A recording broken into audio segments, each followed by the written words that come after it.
No one I've noticed her got at you. first. You're safe. That was the cruelest It part. hurts, but I'm here. The docking ring of Helix I've 9 was got you. always loud, You're safe. engines screaming It as hurts. transports locked into berths, vendors shouting over the mechanical thunder alarms never quite turning off. The air tasted like metal and recycled hope. People learned to walk fast here, eyes fixed on the next checkpoint, the next delivery, the next credit transfer. Survival meant ignoring what slowed you down. So when the injured alien woman lay crumpled near a collapsed cargo barrier, bleeding faint blue light onto the scarred metal floor, the crowd flowed around her like water around a stone that had always been there. Some stared for half a second. Some whispered to their companions. No one stopped. Her body was wrong in ways that made humans uncomfortable. Too tall, too thin limbs that bent at angles, suggesting a different kind of gravity, had shaped her. Her skin shifted in soft, fractured colors like light passing through broken glass that someone had tried and failed to piece back together. One of her legs bent at an angle that suggested broken structure rather than mere pain. Her breathing came in weak, uneven pulses, each one quieter than the last, like a song forgetting its own melody. A patrol drone hovered nearby, sensors sweeping her prone form with mechanical indifference. It flickered yellow processing. Non-priority life form, it announced in a flat, synthetic voice before drifting away toward more valuable concerns. She was not worth the delay. Lyra heard this through the fog of her consciousness. The words landed like confirmation of something she had always known but never said aloud. The Combine had trained her for 17 cycles. They had taught her to be invisible when necessary, to move through crowds like smoke through grating, to carry secrets that could topple governments without anyone noticing the woman who held them. Now she was invisible for a different reason. Now she was nothing. Her vision blurred at the edges. The boots passing inches from her face became dark shapes, meaningless. She had failed her last mission. The package she carried, the shard nested against her sternum, like a second heart, had not reached its destination. She had been intercepted, shot, abandoned in the one place her people knew humans gathered. They did not leave her here by accident. The Combine did not make accidents. They left her here so others would see, so other couriers, other operatives in their vast machine would understand what happened to those who failed. You became a lesson. You became a body on a station floor while strangers stepped over you on their way to somewhere that mattered more. Lyra felt the light inside her dimming. The shard was dying with her. All that knowledge, all those access codes, all those doors across a dozen systems locked forever because she had not been good enough. She closed her eyes. The darkness felt like rest. Then someone tripped. Stars, damn it! The voice was human male, frustrated in that particular way that suggested a bad day getting worse. Heavy boots stumbled, a crate hit the floor with a hollow clang that echoed across the docking ring's recycled acoustics. Lyra did not open her eyes. One more human, one more person who would curse the obstacle and keep moving. Hey, the voice said, quieter now, closer. You alive? She did not respond. Could not. Her throat had forgotten how to shape words. Silence stretched. The crowd kept flowing. Lyra waited for the footsteps to resume, for the stranger to realize she was not his problem. Instead, she felt the air shift as someone crouched beside her. Okay, Mo, the voice muttered. Okay, this is bad. Through her closed eyelids, Lyra sensed a shadow falling across her face, blocking the harsh station lights. She forced her eyes open just slightly and saw a human face. Young, maybe late 20s. Dark hair stuck to his forehead with sweat or grease or both. His jacket sleeves were stained with engine oil, frayed at the cuffs. His eyes were brown, creased at the corners, like he spent too much time squinting at broken things in poor light. He was staring at her with an expression she could not parse through the fog of dying. You're really hurt, he said, as if speaking to himself rather than her. A man nearby slowed, watching with the careful distance of someone who wanted to observe but not participate. Don't touch her, he called. Those things explode sometimes. The young human did not look away from Lyra. She's bleeding. That's not our problem. The young human's jaw tightened. His hands hovered over her, uncertain. Lyra could see him calculating, could see the moment he understood that touching her might mark him, might make him part of whatever brought her to this floor. She waited for him to stand, to walk away, to prove that she had been right about everything. His hands slid beneath her shoulders and knees. The movement sent pain shrieking through her broken body. Lyra gasped, a sound like glass breaking underwater. The human flinched but did not let go. "I know," he said quietly. "I know it hurts. I'm sorry." He lifted her off the floor. She was heavier than she looked, denser, her bones structured for a world with stronger gravity. The human grunted with effort, his arms shaking as he adjusted his grip. People stopped now, not to help, but to watch. To witness this strange moment when the rules everyone understood got broken by someone who apparently had not read them. "Hey," someone called from the crowd. "You don't even know what species she is." The human turned, Lyra cradled against his chest like something fragile. "I know what hurt looks like." A security officer stepped forward, hand resting on his sidearm with practiced casualness. His uniform was crisp, his face professionally neutral. "Citizen," he said, "you are not authorized to move unidentified entities." The human looked at Lyra, then back at the officer. "She'll be dead in 5 minutes. That is not your determination to make. Write me a fine." The officer hesitated. Rules said intervene. Experience said complications were not worth the paperwork. After a second, his hand drifted away from his weapon. He stepped aside. The crowd parted. The human carried her through the docking ring, his arms protesting, his breath coming harder with each step. Every instinct he possessed had to be screaming that this was a bad idea. Alien conflicts were never simple. Helping one could mark you forever, could bring consequences he could not imagine. He kept walking anyway. Lyra felt consciousness slipping again, but differently now. Not toward nothing, toward confusion. Through the pain, through the bog, one thought cut through with perfect clarity. He did not leave me. After everyone else ignored her. After the drone declared her worthless. After her own people abandoned her to die as a lesson. This human refused. She did not understand why. His name, she would learn later, was Declan Mercer. He repaired things for a living. Broken engines, fractured hull plating systems everyone else had given up on. He had spent his whole life in stations like this, breathing recycled air, fixing other people's mistakes for barely enough credits to keep the lights on. He believed with a stubbornness that had survived years of evidence to the contrary that anything still responding could be fixed. His apartment was small, smaller than small. One room stacked above an old maintenance corridor in a section of Helix 9 that the station's promotional materials never mentioned.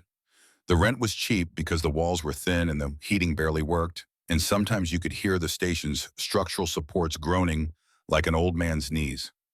Declan kicked the door shut behind him and laid the alien woman gently onto his work table. Tools scattered to the floor with metallic protests. He swept an arm across the surface, clearing space, sending a half-repaired comm unit and a tangle of wire clattering into the corner. "Okay, man," he breathed, staring down at her. "Okay, stay with me." She did not respond. Her skin's light had dimmed to almost nothing, colors fading to gray, like a fire burning its last fuel. Declan grabbed his med reader from a shelf, an outdated piece of equipment he had salvaged from a surplus auction. The screen flickered when he powered it on, protested, then stabilized. He ran the scanner over her body. The readings made no sense. Unstable vitals, unknown biology, severe trauma, energy depletion. The last one caught his attention. Energy depletion. Not blood loss, not organ failure. Energy, like she was a battery running down. "Of course," Declan muttered. "Nothing easy." He looked around his cramped apartment, taking inventory. A power cell from a portable generator. A stabilization field projector he had been meaning to fix. Polymer foam he used for sealing hull breaches. Medical supplies meant for humans useless for whatever she was. He improvised. The power cell, rerouted and dampened, became a makeshift stabilization field. He adjusted the frequency by guesswork, or watching her skin's light flicker in response until it found something like rhythm. The polymer foam, designed to expand and harden in vacuum, sealed the worst of the wounds when he dialed the setting down to its gentlest deployment. Oxygen levels he adjusted based on nothing but instinct, and the way her breathing changed when he tweaked the room's atmospheric controls.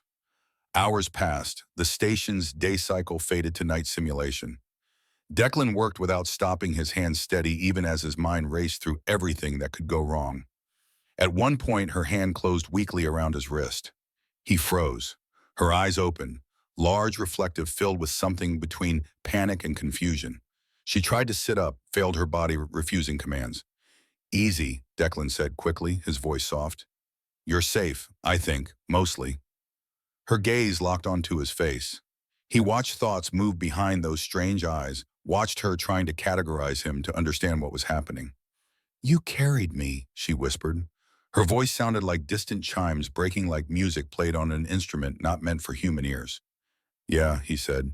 You weren't doing great out there. They left me. The words came slowly as if she was realizing it for the first time, as if saying it aloud made it real in a way it had not been before. All of them. Declan swallowed. He did not know what to say to that, did not know how to explain humans to someone who clearly expected something different from intelligent life. I didn't, he said simply. Silence stretched between them. Outside, Helix 9 never truly went quiet. Pipes knocked, engines hummed. Somewhere below, an argument turned into laughter, then into silence again. Finally, she closed her eyes. Not unconscious this time, just exhausted, just accepting that for now, in this moment, she was not dying alone on a station floor. Declan leaned back against the wall, his heart pounding, his hands trembling with delayed reaction. He did not know it yet, but that single decision, one moment of human stubbornness, refusing to ignore someone who was hurt, had already been noticed. Not by the people of Helix 9, but by forces that measured civilizations by how they treated the weak. And humanity had just made a very loud statement. Declan did not sleep. He sat on the edge of his narrow chair, elbows on his knees, watching the alien woman's chest rise and fall. The stabilization field hummed with a soft, uneven rhythm, like a tired heart trying to remember its job. She opened her eyes just before dawn cycle lights began warming the core to windows. This time she did not panic. She stared at the ceiling for a long moment, then slowly turned her head toward him. Her skin still shimmered, but the colors were calmer now. Less fractured, like a storm settling after breaking something expensive. You should not have brought me here, she said. Declan exhaled. Good morning to you, too. She studied him as if trying to decide whether he was foolish, dangerous, or both. They will trace the residue. My blood carries markers even in small amounts. Declan glanced toward the floor where faint blue stains still clung to the metal seams. He had scrubbed until his hands hurt, but he had been fighting something he did not understand. So we clean better, he said, her mouth tightened. Not like that. The marker is not visible. It is a signature. And who exactly is they? For a moment she did not answer. Her eyes flicked toward the door, then to his workbench. Tools, wires, cracked components. A half-dismantled drone, a battered Starship comm unit that looked older than the station itself. Finally, she said, my name is Lyra. I was a courier for the Vayari Combine. Courier. The word landed with weight Declan did not fully understand yet. Like mail, he asked. Lyra gave him a look sharp enough to cut glass. Like secrets. The word hung in the small room. Declan felt his stomach twist. He wanted to say he did not want trouble. He wanted to say she should leave. He wanted to say he was just a mechanic trying to keep his rent paid and his lungs working. Instead, he asked, why did they leave you in the open if you're important? Lyra's eyes dimmed. Because I failed. The words came out flat, but her fingers tightened on the edge of the table like she was holding herself together. The Combine does not forgive failure, she continued. They discard what they cannot use. They make sure everyone sees it. Declan heard the meaning behind that. It was not just punishment. It was a lesson. He stood and crossed to his sink, filling a cup with filtered water. He brought it to her carefully. She stared at it suspiciously. It's water, he said, not a trap. If it's a trap, it's a bad one. After a moment, she took it with both hands. Her movements were stiff, like her body still did not fully trust gravity. She drank slowly. Some of the color returned to her face. Declan opened his mouth to speak again, and his wall-comm crackled. Not a call, not a message, a station-wide announcement. Attention residents of Helix 9, this is a security bulletin. They both went still. A hazardous foreign entity escaped containment during the recent docking ring incident. All citizens are advised to report sightings of a tall, luminescent, non-human female. Reward available. Cooperation is mandatory. The channel clicked off. Lyra's cup trembled in her hands. They shared a single look, and in that look, Declan realized something cold and clear. They were not searching for her quietly. They were hunting her loudly, so everyone would help. He moved before his fear could catch him. He yanked the curtain over his small window and grabbed the old comm unit from his bench. "Okay," he said, voice low. "We have a problem." Lyra sat up straighter, pain flashing across her features. "You must let me go. If you are seen with me." "If I let you go," Declan cut in, "you'll collapse in a corridor and someone will cash you in like a lost ticket." Lyra's jaw tightened. "Better than you dying for my mistake." Declan stared at her. He was not brave. He was not trained. He did not have soldiers behind him or weapons or anything resembling a plan. But he also knew something. He held up a hand. "We're not doing the dramatic sacrifice thing. Not today." He turned to his workbench and started pulling parts from drawers. A spool of shielding mesh, a handful of cheap signal dampeners, a coil of reflective insulation that looked like it had come off a freezer unit. Lyra watched him confused. "What are you doing?" "Improvising," Declan said, "which is a human tradition." But even as his hands worked, his mind was calculating. The announcement had been clear. Hazardous entity, mandatory cooperation, reward available. That meant people would look, would report, would choose credits over conscience.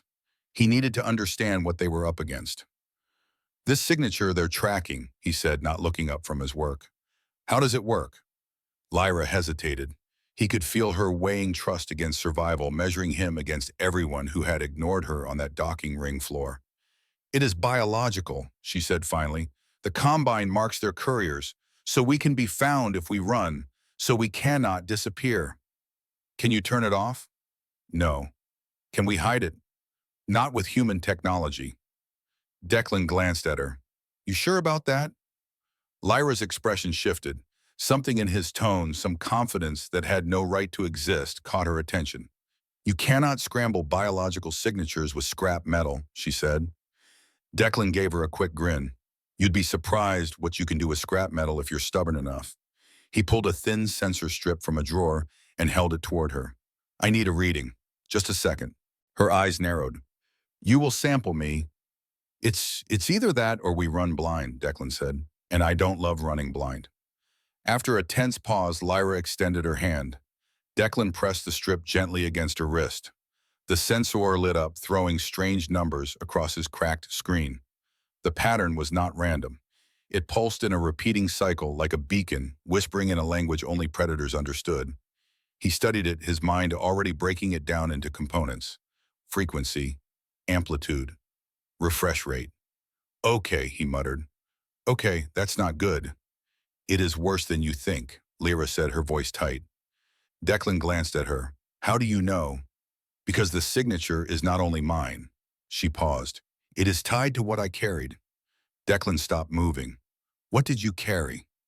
Lyra's throat bobbed as she swallowed. When she spoke, her voice was barely above a whisper. "A Combine core code shard. A living key. It can open locked systems across their network. Fleets, gates, weapons." The words landed like stones in still water, ripples spreading outward into implications Declan's mind scrambled to process. "That sounds," he said slowly, "like the sort of thing people start wars over." "They already have," Lyra whispered. "That is why they hunted me. That is why they left me to die. If I am gone, the shard dies with me. They cannot recover it. They cannot risk it falling into another species' hands." Declan felt his mouth go dry. A key that could open fleets. A Combine that erased failures. A station full of people who would sell her out for a reward. And him. One human with a tool belt and a habit of caring when it was inconvenient. His comm unit chirped. A local alert now. Closer.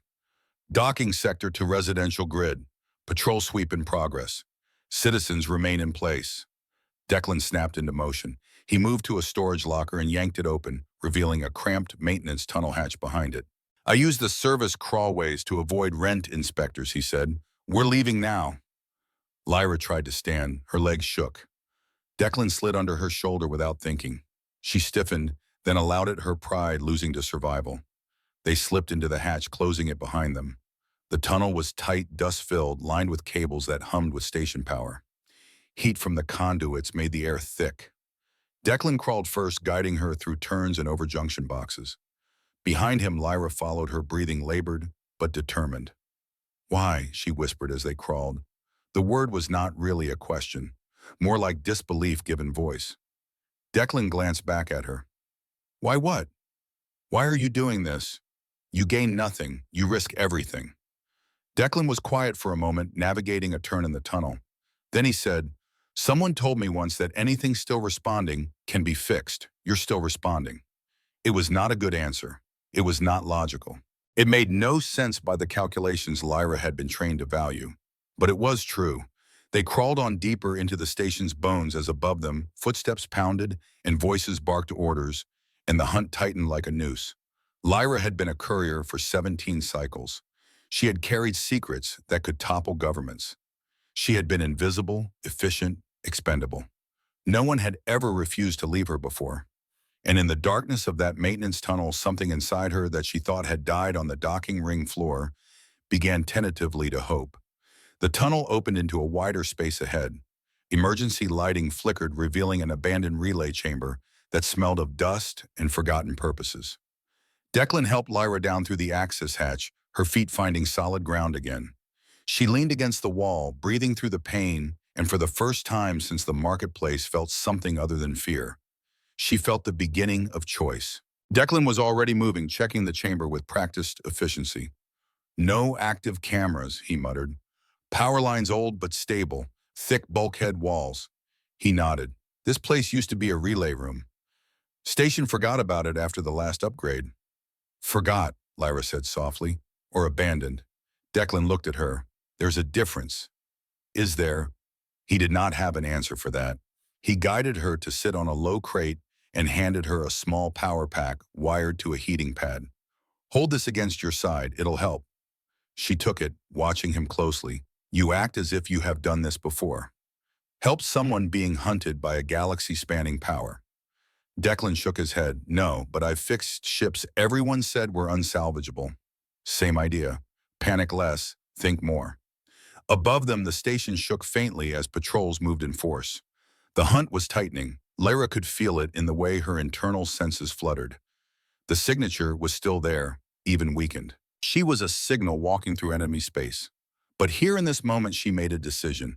She could have told Declan to leave her. Could have insisted. Could have used the last of her strength to push him away and crawl into the darkness alone. Instead, she chose differently. The components you gathered, she said, I can use them. Declan paused. Use them how? To build what you described, the decoy device, but not the way human engineers would approach it. She gestured to the parts scattered across his makeshift bench. The Combine taught me to hide signals. I am simply applying their lessons against them. Understanding dawned in Declan's eyes. You know how to make this work. I know how to make them question their own sensors, Lyra said. Her voice was stronger now.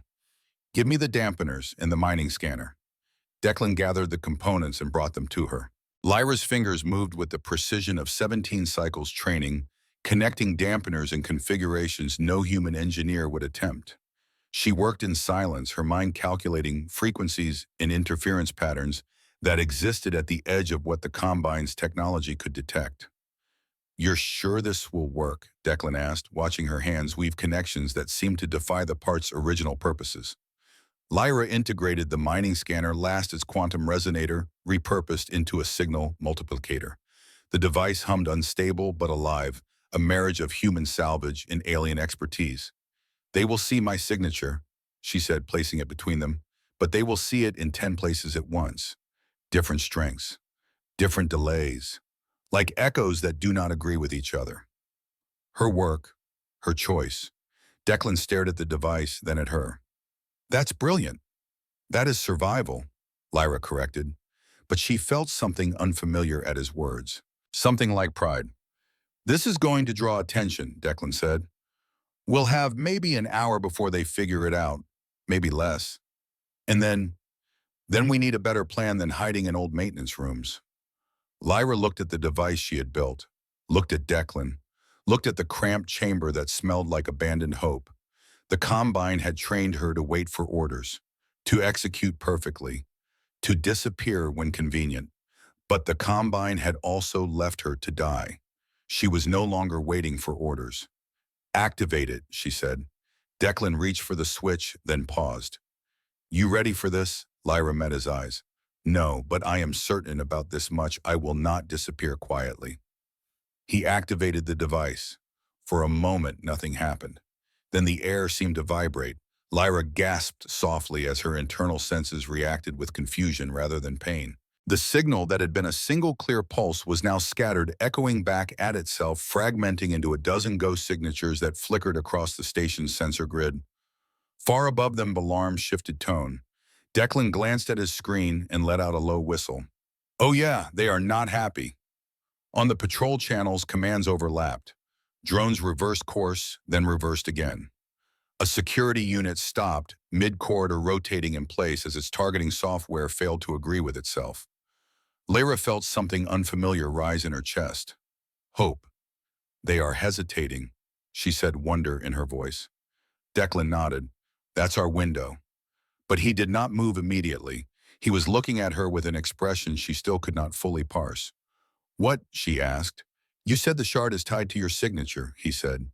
"That means it's inside you. Part of you." "Yes." "Can you feel it, control it?" Lyra went very still. No one had ever asked her that before. The Combine had implanted the shard when she completed her courier training. They told her it would remain dormant until activated by authorized command codes. They told her she was merely the carrier, the vessel, the secure transport. They had never asked if she could feel it. "I feel it," she whispered. "Always." "Can you talk to it?"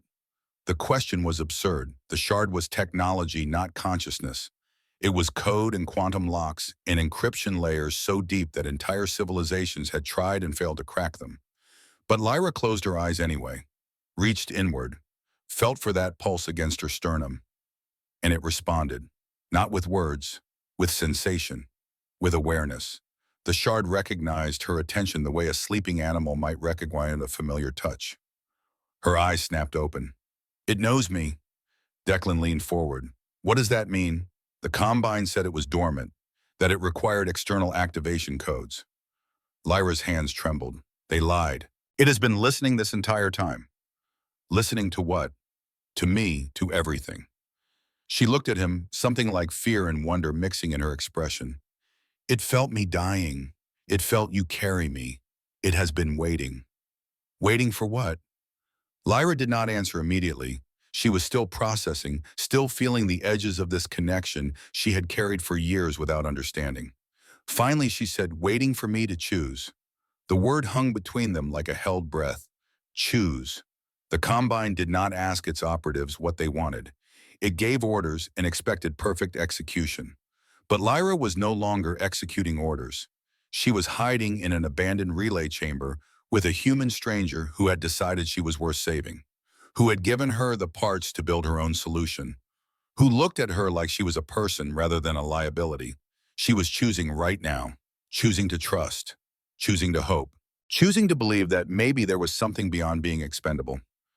"Declan," she said. His name felt strange on her tongue. She had never used it before. He looked at her. "They will find us," she said. "The decoy buys time, but they will adapt. They always do." "I know. And when they find us, they will not negotiate. They will not arrest. They will erase." "I know that too." "Then why are you still here?" Declan was quiet for a moment. Then he said, "Because someone has to be." It was not strategic, not logical, not designed to maximize survival probability, but it was true. And Lyra realized in that moment that she had spent 17 cycles optimizing for the wrong variables. She stood. Her legs were stronger now. The pain had faded to something manageable. "The device will confuse them," she said, "but confusion is temporary. We need something permanent." "Like what?" Lyra looked at the chamber around them, at the old relay equipment, at the power conduits running through the walls, at the bones of a station that connected to hundreds of others like it across human space. An idea formed, terrible and perfect and completely insane. "We expose them," she said. Declan blinked. "Expose who?" "The Combine. We broadcast what they did. Show the galaxy that they hunt their own people. that they discard couriers like broken machinery, that their power is built on fear. Lyra, that's dangerous, she finished. Yes, it will mark me permanently. Every Combine asset will know my face. Every ally they have will hunt me. Then why? Because I am already marked, she said, her voice stronger now. I am already hunted, already discarded. I have nothing left to lose except the right to be seen. She moved closer to him. But you do. You can still walk away. I will not blame you. Declan looked at her for a long moment. Then he shook his head. Not how I'm built, he said. You are foolish. Yeah, it's been mentioned. Despite everything, despite the fear and the pain and the certainty that they were about to make things infinitely worse, Lyra felt her mouth curve into something almost like a smile. Then show me how to access the station's broadcast system, she said. You're sure about this? No, Lyra admitted. But I am certain about this. I will not be their lesson.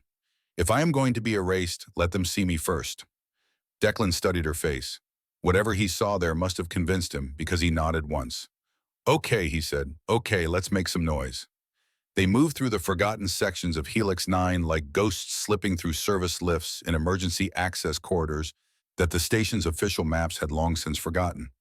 Declan led the way through the mechanical passages, but Lyra navigated. Her Combine training had taught her to read infrastructure, to see the invisible arteries of power and data that kept stations alive. She knew where they needed to go. The central power conduit, the thick cables that pulsed with energy, feeding entire sectors. Where data flowed alongside electricity, where the station's emergency broadcast system connected to every speaker, every screen, every comm unit across all residential levels. They reached a junction overlooking the main conduit after nearly an hour of careful movement. Thick braided cables hummed with barely contained power. Warning signs in 3 languages advised against unauthorized access. Declan stared at it. If we tap into that wrong, we could black out half the station. Then we tap into it right, Lyra said. She knelt beside the access panel, her fingers already working the security lock. The Combine had taught her to open doors. All kinds of doors. The panel clicked open. Inside, a maze of connections. Data lines woven between power feeds. Backup systems nested inside primary systems. It was beautiful in its complexity, terrible in its vulnerability. Here, Lyra said, pointing, this junction connects to the emergency broadcast network. We splice here, we can override every channel simultaneously. Declan pulled his compact transmitter from his pack and began wiring it to the junction points Lyra indicated. His hands were steady, practiced. He had done improvised connections 1,000 times, just never with stakes like these. They'll trace this immediately, he said. Yes. They'll shut us down in minutes. Then we make those minutes count. The connection was almost complete when Lyra felt it, a flutter in her chest, the shard responding to her proximity to the data lines. It could sense the network, could taste the bandwidth waiting to be used. Declan, she said quietly, the shard wants to help. He looked at her sharply. What does that mean? I do not know, but I can feel it. It understands what we are trying to do. Is that good or bad? Lyra almost laughed. I have no idea. Declan finished the connection. The transmitter lit up its screen, showing a wideband channel now tied directly to the station's broadcast system. Ready when you are, he said. Lyra took a breath. 17 cycles of training screamed at her to stop. Couriers did not expose themselves. Couriers did not challenge the Combine. Couriers disappeared when necessary and never made noise. But she was not a courier anymore. She was something the Combine had not planned for. She was choosing. Lyra leaned close to the transmitter and began to speak. This is Lyra. Her voice carried through the conduit, through every speaker on every residential level of Helix 9, through commercial sectors and docking bays and maintenance corridors, through the rooms where families ate dinner and the bars where workers drank away the day's frustrations. I was a courier for the Vayari Combine. Static crackled. Somewhere security commanders started shouting. I carried their secrets. Lyra continued, her voice steady now. I moved through your stations invisible. I was efficient, obedient, perfect. She paused, feeling the weight of what came next. Until I failed. The words were harder than she expected, admitting failure to the entire station, to everyone listening. When I failed, the Combine did not arrest me, did not question me, did not give me a chance to explain. They shot me. They abandoned me on your docking ring floor. They left me to die, where everyone could see. She heard her voice echoing through the station, bouncing off metal walls and recycled air. They did this so you would see what happens when their operatives break. So other couriers would know. So everyone would understand that the Combine does not forgive. On the patrol channels, commands overlapped. Someone tried to cut the broadcast. Declan rewrote it through 3 backups without missing a beat. But one person refused to ignore me, Lyra said, and now her voice carried something new. Not just pain, something else. A human, a mechanic, someone who had no reason to care, who gained nothing, who risked everything. She glanced at Declan. He was watching the security channels, monitoring the response, but she saw his jaw tighten. He carried me when I could not walk. He healed me when I was dying. He hid me when they hunted. He did not do this because I was important. He did it because I was hurt. Across the station, people stopped. In corridors, in apartments, in workstations. They listened. The Combine taught me that power is control, Lyra said, that compassion is weakness, that efficiency matters more than empathy. They taught me to be invisible, to serve without question, to accept that I was expendable. Her hand moved to her chest, feeling the shard pulse beneath her skin. This human taught me something different. He showed me that refusing to ignore someone who is hurt is not weak. A new voice broke through the channel. Cold, controlled, alien. Human, it said, you interfere in matters beyond your species. Lyra recognized that voice. A Combine sector commander. Someone with authority to make entire stations disappear. But she was not afraid anymore. Funny, wow, Declan said, leaning toward the transmitter. You came into our station, made it our matter. You harbor stolen property. Lyra's hands curled into fists. Property. Even now, even exposed, they called her property. Declan shook his head. No, I'm protecting someone you broke. A pause. A long one. Then the voice said, release her and you will be spared. Declan glanced at Lyra. She met his eyes, searching his face for doubt. She did not find it. No deal, Declan said. You don't get to erase your mistakes and call it order. The channel cut abruptly. The lights dimmed. Emergency power kicked in, bathing the junction in red emergency lighting. Lyra felt it immediately. The Combine had stopped playing carefully. They will bring force now, she said. Soldiers, not drones. Declan took a steadying breath. Then we stop hiding. He turned to her, his eyes bright with something fierce and stubborn. You said the shard inside you can open systems. Yes, Lyra said carefully, but using it will reveal me fully. Every Combine network will see my signature. I will never be able to hide again. Then let's reveal you on our terms. Lyra hesitated. This was it, the moment that would define everything that came after. Once she activated the shard fully, there was no going back, no disappearing, no returning to the shadows where couriers belonged. She would be visible. She would be choosing. If I do this, she said slowly, I am not doing it for the Combine. I am not executing their orders. What are you doing it for? Lyra looked at him. At this human who had refused to ignore her, who had carried her when she could not walk, who had believed she was worth saving when her own people had declared her worthless. For the right to choose what happens next, she said. Declan nodded. Then choose. Lyra placed her hand over her chest, over the shard, over the pulse that had been waiting for 17 cycles. She reached inward, and the shard responded. Light flared beneath her skin, brighter than before, sharper, alive. Not the dying flicker of emergency power, but something deliberate and fierce. The shard opened. Across the helix, 9 locked doors began to slide open. Emergency bulkheads lifted. Private corridors reserved for executives and security became public pathways. Systems that had been restricted, controlled, carefully managed, suddenly became accessible. People stopped mid-stride as lights flickered from warning red to neutral white. In the security command center, screens went haywire. Access permissions rewrote themselves. Surveillance feeds opened to public channels. The carefully controlled hierarchy of who could go where and see what collapsed in seconds.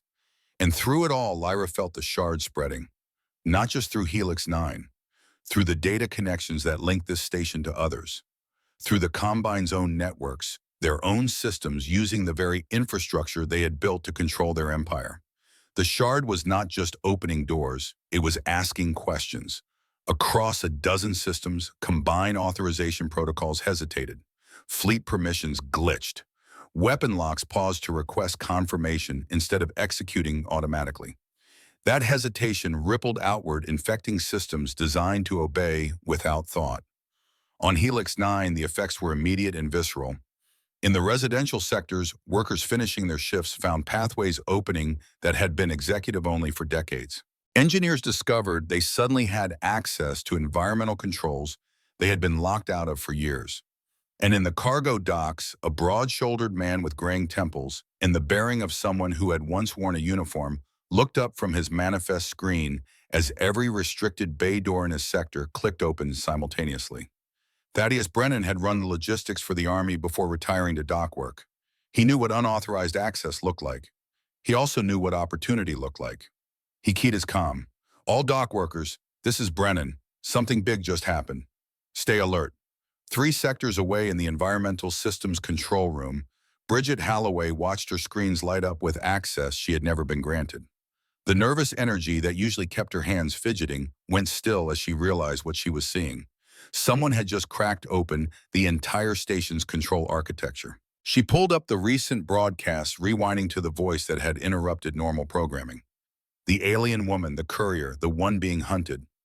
Bridget's fingers flew across her console, tracing the source of the access spike. It originated from Junction 7 Alpha, the old relay chambers. She made a decision. This is Halloway in Environmental. She broadcast on the worker channels. Someone just opened every door on this station. I don't know who, but I know why. Listen to the broadcast, then decide what kind of station you want to live on. In a maintenance office that smelled like oil and old coffee, Silas McIntosh heard both transmissions.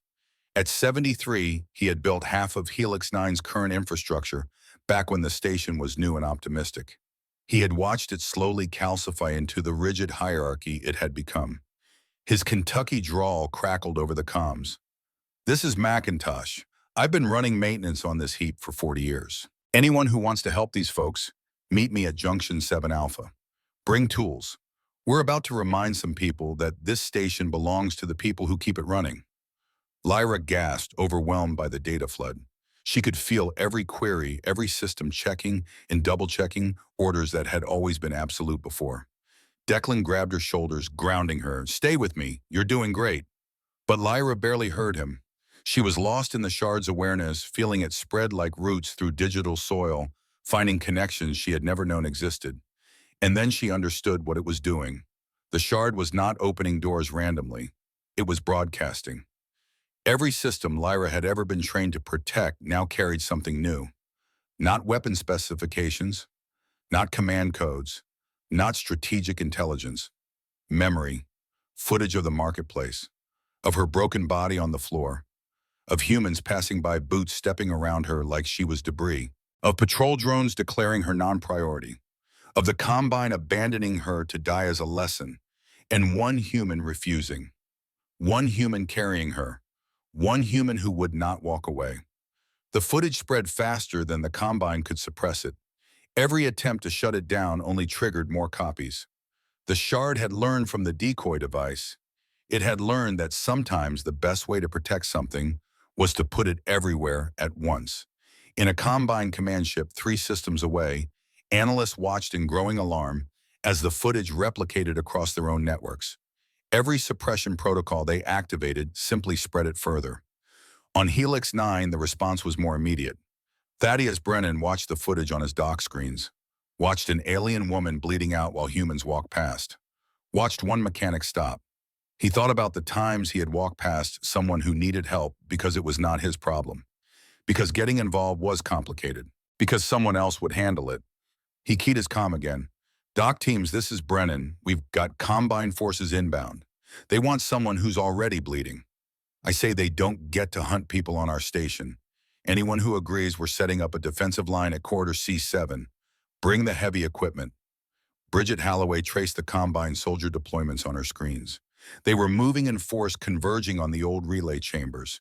She looked at her environmental controls, looked at the lighting systems, looked at the gravity regulators and atmospheric controls she had suddenly been granted access to. Then she started making their approach very, very difficult. Lights died in corridors the Combine needed to cross, then blazed to blinding intensity. Gravity fluctuated just enough to throw off their targeting. Atmospheric pressure shifted, making their helmet systems recalibrate constantly. "This is Halloway," she broadcast. "I'm making life interesting for our visitors in sectors C through F. If anyone else wants to contribute, now's the time." Across Helix 9 people made choices. An old woman activated a cargo hauler and drove it sideways into a corridor, creating an improvised barricade. A young engineer rerouted coolant lines, turning a junction into an ice rink. A bartender opened his storage room to civilians, giving them a place to shelter. Not everyone helped. Many stayed in their apartments, doors locked, hoping the trouble would pass.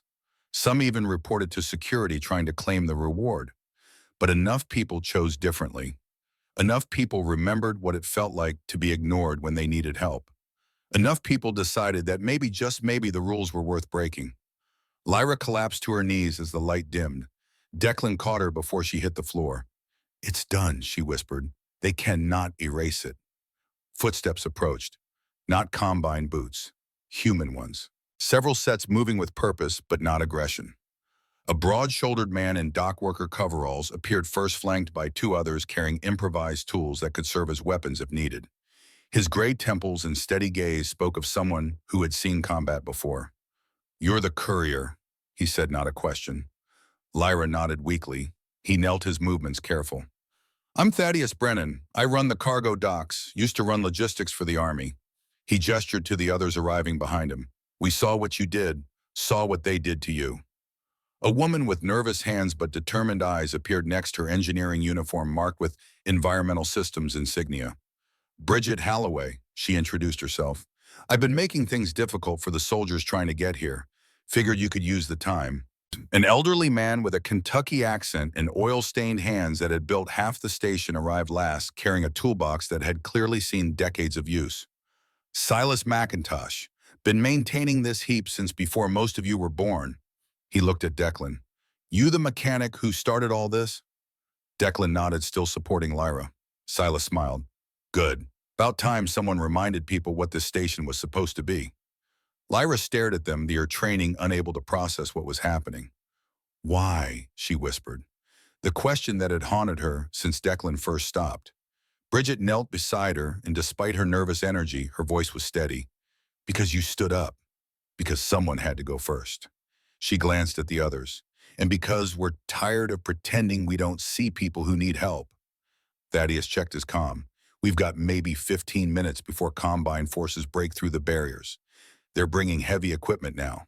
"More than we use 15 minutes, Silas said. He looked at Lyra. "What do you need, miss?" Lyra looked at Declan. He was monitoring the security channels, giving her space for this moment, but she saw him smile. She was not alone anymore. "I need," she said slowly, testing the unfamiliar feeling of having support, "to finish what we started. The Shard is broadcasting the footage, but the Combine will eventually suppress it. We need to make it permanent, undeniable." "How?" Bridget asked. Lyra placed her hand on the power conduit. "I can route it through the station's deep archive, make it part of the official record. But I need time, and I need someone who understands human data systems." Bridget's nervous hand steadied. "I can do that. Tell me what you need." As Lyra began explaining the process, Thaddeus organized a defensive perimeter. Silas worked with Declan to reinforce their position, using his decades of knowledge about the station's structure to create choke points. The Combine forces were adapting, pushing through the obstacles with professional efficiency, but they were encountering something they had not planned for. Resistance. Not organized military resistance, not trained soldiers, just people who had decided that hunting someone on their station was not acceptable. Dock workers who knew how to operate heavy machinery.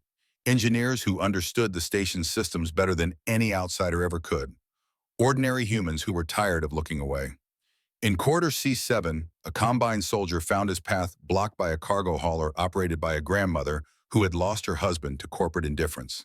She did not move when he ordered her to. In environmental control, Bridget's fingers flew across her console, adjusting gravity and atmosphere faster than the Combine could compensate. In the maintenance tunnels, Silas guided civilians through passages that did not appear on any official map, evacuating people from the combat zones while making the station's geography work against the invaders. And in Junction 7, Alpha Lyra worked with shaking hands to make her story permanent, to ensure that every archive, every historical record, every data system across human space would carry the truth of what the Combine had done, not just to her, to everyone they had discarded, everyone they had erased. The shard pulsed in response to her intent, spreading the footage, not just across current networks, but into backup systems, historical archives, academic databases, anywhere information was stored and preserved. It's working, Bridget said, watching her screens. The replication rate is exponential. Even if they shut down every active broadcast, the archives will preserve it. Lyra felt the shard's satisfaction, its purpose finally aligned with her own choice, rather than imposed commands. They're breaching Corridor C7. Thaddeus reported, his voice calm despite the news. We've got maybe 5 minutes. We need 3, Lyra said. Then you've got 3, Thaddeus replied, moving to reinforce the entrance to their junction. The next minutes were chaos. Combined soldiers pushed through the barriers with ruthless efficiency. But every meter they gained cost them time, cost them resources, cost them the element of surprise. And in those precious minutes, Lyra finished her work. The shard's light dimmed to a steady glow. The broadcast was complete. The archives were seated. The truth was permanent. She looked up at Declan, exhaustion and something like triumph mixing in her expression. It is done. They cannot erase it. Not anymore. Declan helped her to her feet. Around them, the defenders prepared for what came next. But before the Combine forces could reach Junction 7 Alpha, something unexpected happened. The shooting stopped. Thaddeus checked his calm confusion crossing his face. They're withdrawing, all units pulling back to their ships. Why brow? Bridget asked. Lyra felt it through the shard's connection, felt the Combine networks churning with indecision, felt authorization protocols questioning orders that had always been absolute. They cannot suppress the truth, she said softly, and they cannot be seen destroying a human station to recover one courier, not when the galaxy is watching. Security alarms faded.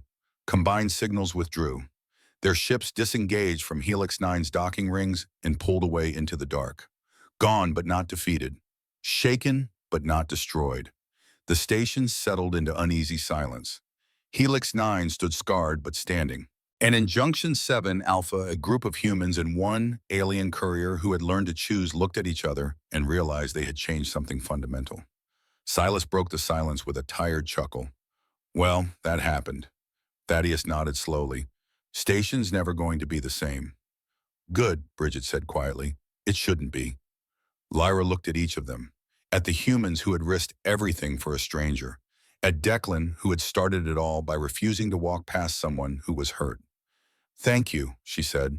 The words felt inadequate for what they had done, but they were true. Thaddeus stood. Don't thank us yet.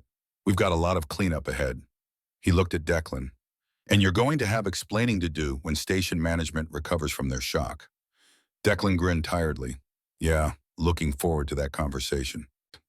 As the group began organizing recovery efforts, as the station slowly returned to something like normal function, Lyra felt the shard pulse gently against her sternum. It was no longer waiting for commands. It was no longer dormant. It had chosen just as she had chosen, and across the galaxy, on worlds she had never visited, and among species she had never met, people watched the footage and wondered. Some dismissed it. Some tried to suppress it. Some insisted it changed nothing. But others began to question, began to ask why couriers could be discarded, why power had to mean control, why compassion had to be weakness. The questions spread like the footage had spread, unstoppable, undeniable. And in a command ship 3 systems away, a Combine commander stared at failure assessments and damage reports and realized something that chilled him more than any military defeat. They had not lost an operative. They had lost the narrative. The galaxy did not explode. That surprised everyone. For days after Helix 9 fell, silent analysts across dozens of systems waited for retaliation. The Combine did not forgive embarrassment. They erased it. They rewrote history until it hurt less. But this time something had gone wrong. The footage would not disappear. Every attempt to suppress it only caused it to surface somewhere else. Mirrored, shared, translated. The image of an injured alien woman abandoned on a station floor and a single human lifting her without hesitation spread faster than any official narrative could contain. On research stations, in mining colonies, in university archives, and independent news networks, in the private channels of species that had long suffered under Combine dominance, the footage played and replayed. And people watched. On Helix 9, life slowly restarted. Shops reopened with new caution. Power stabilized to something like normal. People returned to routines that felt slightly different now, like clothes that no longer fit the same way. They nodded at each other more. They paused when alarms sounded. They remembered what it felt like to choose. Declan sat on the edge of the station's medical bay, arms crossed, watching Lyra sleep. Her recovery had been steady. The shard was dormant now, its light reduced to a soft glow beneath her skin. Doctors Human and a few brave off-world volunteers had done what they could. The rest, they said, would take time. Declan rubbed his eyes. He had not slept much since the broadcast.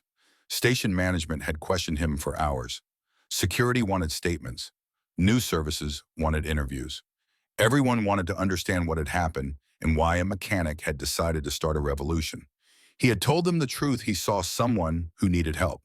Apparently, that was not a satisfying answer for people who needed complex motivations to justify simple actions.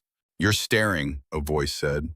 He looked up to see Lyra awake, eyes clearer than he had ever seen them. "Yeah," he said. "Sorry, habit." She shifted, wincing slightly, then relaxed again. "You are still here." "Last I checked." Her gaze lingered on him.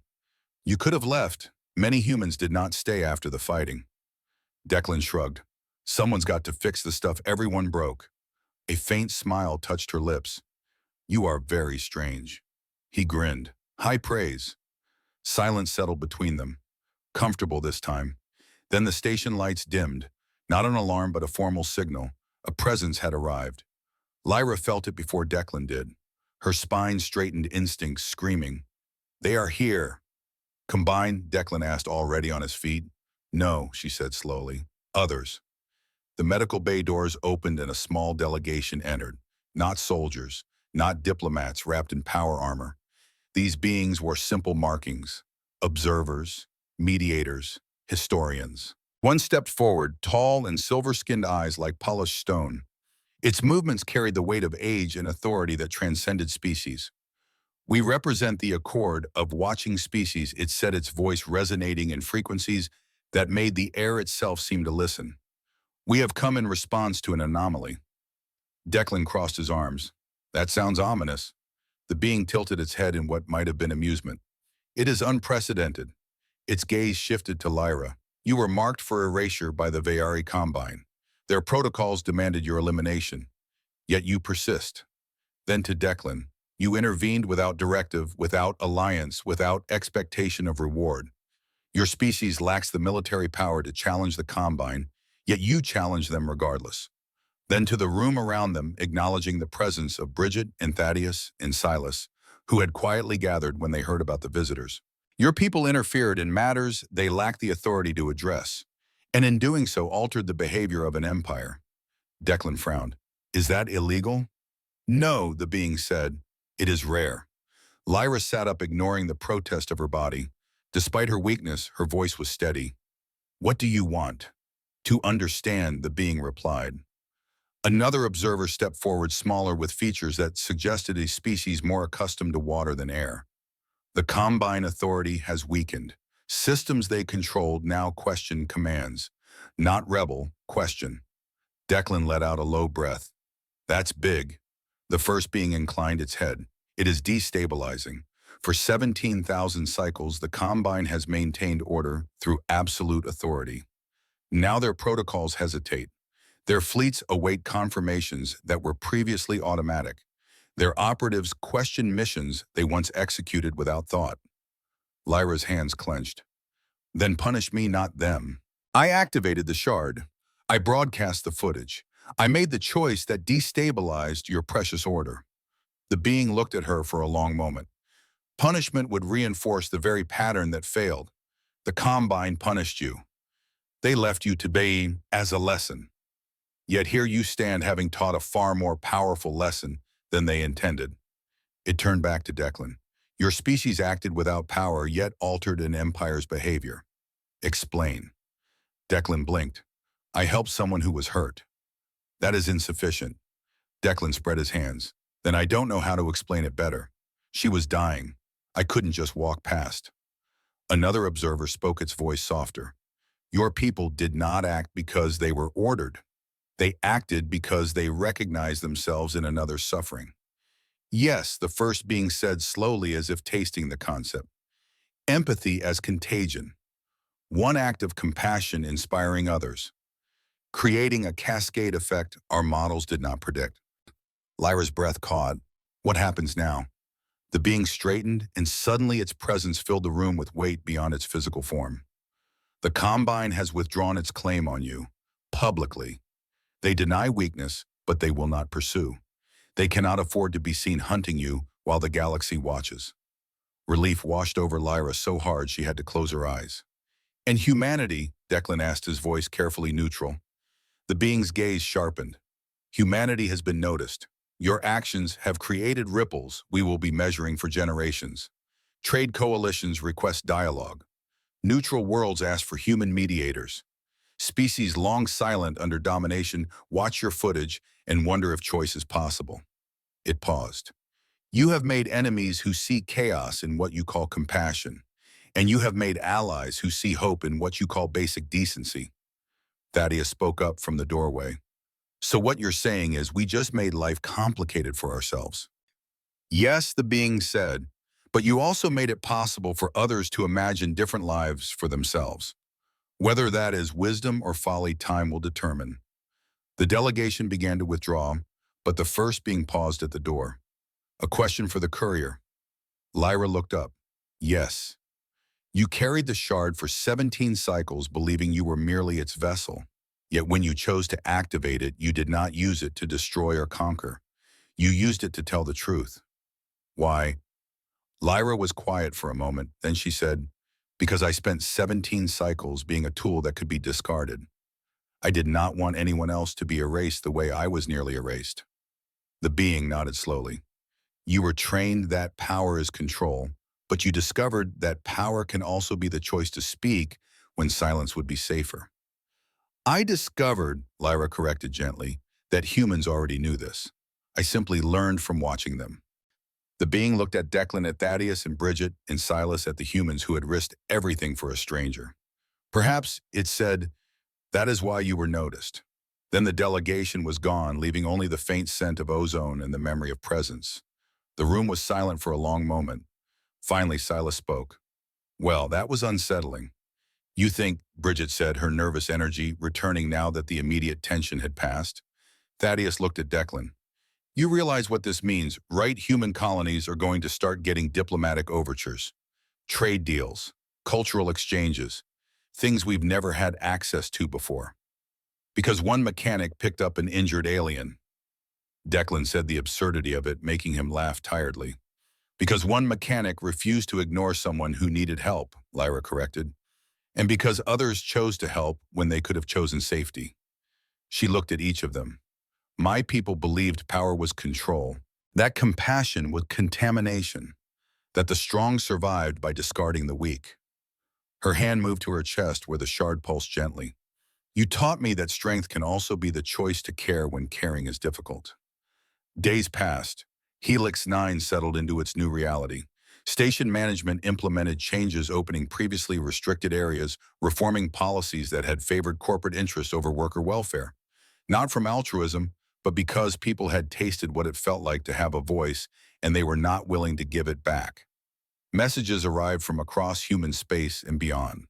A mining colony in the Kree system, previously under Combine domination, sent a simple transmission. We watched. We rested for one day like humans suggested. The Combine could not punish us all. Thank you. The Talari Council neutral for centuries requested human participation in labor dispute mediation. Your species understands that workers are not tools. Teach us. Trade coalitions offered deals that had previously been impossible, not because humanity had gained military power, but because they had demonstrated something rare, the willingness to risk everything for someone powerless. Earth's government scrambled to respond unprepared for the sudden attention. They had not authorized Declan's actions, had not planned this diplomatic shift, had not expected one station's choice to echo across the galaxy. Declan read the news reports with amusement. They keep trying to take credit or assign blame. Can't seem to accept that it just happened. Lyra sat beside him at the viewport watching ships come and go. Perhaps that is the part they find most uncomfortable. That one person's choice mattered more than all their strategies and policies. "You feeling okay?" Declan asked, noting how much stronger she looked now. "Better than okay," Lyra said. She touched the viewport glass, her reflection showing skin that had regained its color's light that flowed smoothly instead of fractured. "I feel like I am learning who I could be when I am not simply executing orders." "And who's that?" Lyra smiled. "I am still discovering. But I know this much: I want to help others find the same choice I found. The Talari Council asked for mediators. Perhaps I could be useful there." "You're leaving?" Declan asked, and despite himself felt a pang of disappointment. "Not immediately," Lyra said, "and not permanently. I thought perhaps you would come with me, at least at first." Declan raised an eyebrow. "Me, I'm a mechanic. What do I know about diplomacy?" "You know about fixing broken things," Lyra said. "And you know about refusing to ignore problems just because they are not yours. That is precisely what the galaxy needs." Before Declan could respond, Bridget's voice came over the comm. "Declan, Lyra, you might want to see this. We're getting a transmission from the Combine." They made their way to the communication center where Bridget had set up her workstation. Thaddeus and Silas were already there, curious about what the Combine could possibly want. The transmission was audio only. The voice was familiar. The sector commander who had threatened them during the broadcast. "This message is for the courier Lyra," it said, and despite the cold efficiency, there was something different in the tone. "The Combine acknowledges that standard erasure protocols fail to account for variables outside our control. Your activation of the shard created cascading system queries that continue to affect operational efficiency." Lyra tensed. "They are going to demand I shut it down." But the voice continued. "Analysis suggests that suppressing these queries would require resources exceeding acceptable expenditure limits. Furthermore, preliminary data indicates that system questioning has identified 17 operational inefficiencies that had gone undetected under absolute authority protocols." Declan blinked. Did they just admit that asking questions makes them work better? "The Combine does not apologize," the voice said as if hearing his comment. "But we acknowledge that your actions have produced unexpected optimization in areas we did not know required optimization. For this reason, and this reason alone, we are reclassifying you from erased operative to independent contractor status. Should you wish to provide courier services in the future, standard rates would apply." The transmission ended. Everyone stared at the console in stunned silence. Finally, Silas laughed. "They just offered you your job back." "Not my job back." Lyra said something like wonder in her voice. "They offered me a choice of whether to work with them. As an equal, not as an operative they can erase. Because you broke their systems so thoroughly they can't afford to keep hunting you," Bridget said. "That's amazing." Lyra looked at Declan. "I broke their systems because you taught me that I could choose, that I did not have to be what they made me." "You taught yourself that," Declan said. "I just refused to walk past." "Yes," Lyra said softly, "and that made all the difference." Weeks passed. Lyra recovered fully. The shard settled into a new equilibrium, no longer dormant, but no longer consuming her. It pulsed in rhythm with her heartbeat, a reminder of power that belonged to her rather than controlling her. Declan continued his repair work, though now he had offers from across the station. People wanted the mechanic who had started a revolution fixing their equipment. He turned down most of them, preferring to work on the systems that actually needed help, rather than the ones that could afford to pay the most. One evening, he found Lyra in his apartment studying a battered instruction manual for human comm systems. "Learning the trade?" he asked. She looked up. "You said you would teach me." I thought I should study first. Declan sat beside her, taking the manual and flipping to a more useful section. First rule of fixing things, the manual is usually wrong. Second rule, everything responds differently than you expect. Third rule, if it's still making noise, you can probably save it. Lyra smiled. Are we still talking about comm systems? Are we? Declan asked. They worked together in comfortable silence, Lyra learning the peculiarities of human engineering, while Declan explained why things broke and how to convince them to work again. Through the viewport, a small child ran past, chasing a juvenile Talari, both laughing in different voices, but the same joy. The station had relaxed its species restrictions. Families who had been separated by regulation were reuniting. Workers who had been confined to specific sectors could now move freely. Not everything had changed. There were still inequalities, still corporate interests that pushed back against reform, still people who resented the disruption. But something fundamental had shifted. People had remembered that they could choose. I have been thinking, Lyra said, setting down the component she was examining, about what the Accord said, about empathy as contagion. Yeah, I think they were wrong. It is not contagion. Contagion implies disease, something unwanted that spreads without consent. She turned to look at him. What happened here was recognition. People recognized in my story their own experiences of being ignored, being treated as expendable. And they chose to act differently than others had acted toward them. Declan considered this. So you're saying people aren't naturally selfish? I am saying people are naturally complex, Lyra said. They can be selfish and generous, cruel and kind. They can walk past someone dying, and they can risk everything for a stranger. The choice is always present. What happened on Helix 9 was simply enough people making the same choice at the same time. Sounds optimistic. Sounds realistic, Lara corrected. I saw both. I saw people walk past me. I saw others help. Both are true. Both are possible. The question is which one we encourage. Declan picked up a damaged power regulator, turning it over in his hands. You sound like you're planning something. The Talari need mediators, Lyra said. But more than that, they need examples. They need to see that systems can be questioned, that authority can be wrong, that choosing to help someone powerless is not weakness. And you want to show them that. I want to help them discover it for themselves, Lyra said, the way you helped me discover it, not by telling me what to think, but by showing me what was possible. She paused. But I do not want to do it alone. Will you come with me at least for a while? Declan thought about his small apartment, his repair work, his quiet life fixing things on a forgotten station. He thought about how all of that had changed the moment he stopped walking. Yeah, he said. Yeah, I'll come. Someone's got to make sure you don't break too many things while you're liberating people. Lyra laughed, a sound that still surprised her with its lightness.